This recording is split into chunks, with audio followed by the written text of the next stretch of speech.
السلام عليكم، عاملين ايه؟ يا رب تكونوا بخير. النهارده صحيت من النوم كده متأخر، فكنت مرتبة ان انا اطبخ اكل تاني، بس للاسف يعني ملحقتش وكده. فحبيت ان انا اطبخ معاكم النهارده اكلة اقتصادية جدا وسريعة جدا. سريعة لو مشيتوا بالخطوات اللي انا هقولها. حرفيا ما خدتش مني نص ساعة. نص ساعة ده عشان خاطر بس الرز اللي كان بيستوي، غير كده مش بتاخد مني اكتر من كده.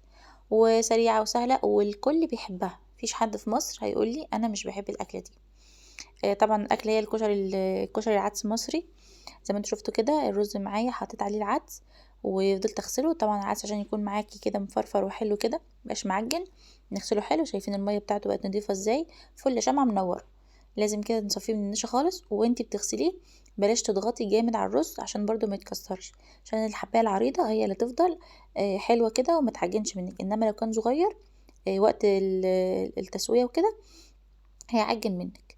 فزي ما انا قلت كده يعني نغسله حلو ونصفي النشا بتاعته لحد ما الميه بتاعته تكون حلوه، لان النشا برضو هي الرز فيه نشا كتير، فهي لما بتفضل فيه لو ما نزلتش كلها.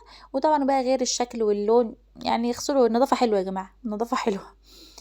طبعا الرز هنا بيحب ايه دي الاكله شعبيه في مصر، عشان خاطر بقى ايه الحاجات اللي جنبها. البتنجان بقى، البطاطس، البيض، السلطه، المخلل. زي ما انتوا عايزين تقولوا قولوا، هو بيحب اي حاجه جنبه. هو الرز لوحده يعني جميل خالص يعني. انا زي ما انتوا شفتوا قطعت البتنجان وحطيت عليه رشة ملح وسبته كده لحد ما يصفي اللي فيه. طبعا انا في بعدتي بعمل بتنجان يعني بكمره كده، بحطه في طاسة وبغطي عليه. احط شوية زيت بسيطة خالص وبغطي عليه، كأنه معمول في الاير فراير. يعني الاختراع الطاسة ده كأنه بديل الاير فراير. بس انا بحب اعمله على الطاسة يعني. وبروح كمرة كده مغطيه عليه واسيبه بيستوي مع نفسه وبيتحمر ويبقى زي العسل.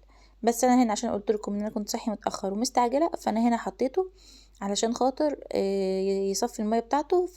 عشان الميه دي هي اللي بتشرب ايه الزيت. وزي ما انتوا شفتوا برضو سلقت معاها بيض.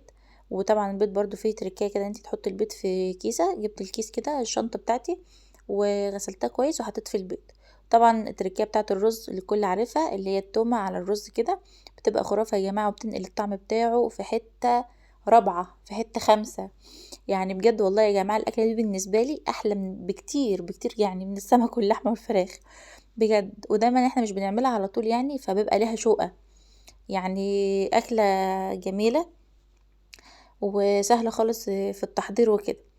وزي ما انتوا شفتوا هنا قشرت البيض بتاعي، والباذنجان كنت قليته زي ما انا قلت لكم. وفي برضو الدق بتاعت البرنجان دي دقه كده حلوه، بعملها فلفل رومي، فلفل رومي الوان وتوم. ممكن تزود على ليمون برضو براحتك من اللي انت عايزاه، وكمون طبعا وملح وكده.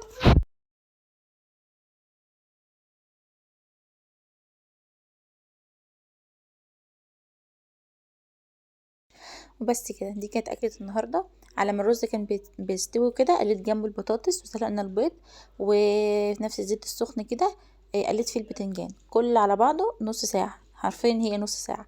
زي ما انتم شايفين كده الرز طالع جميل ما شاء الله. اللهم يعني ربنا يحسن ما بين ايديكم يا رب. ومفلفل كده وطعمه جميل. انا بقى حبيت ارص الصينيه بتاعتي على طريقتي. انتوا حابين بقى ممكن تضيفوا اللي انتوا حابينه بقى، يعني اي حاجه بقى عندك طلعيها. هي الاكله الشعبيه دي بتحب التحابيش اللي جنبها. وبس ده كان فيديو النهارده. لو عجبكم الفيديو ما تنسوش الاشتراك في القناه ولايك على الفيديو، وشكرا.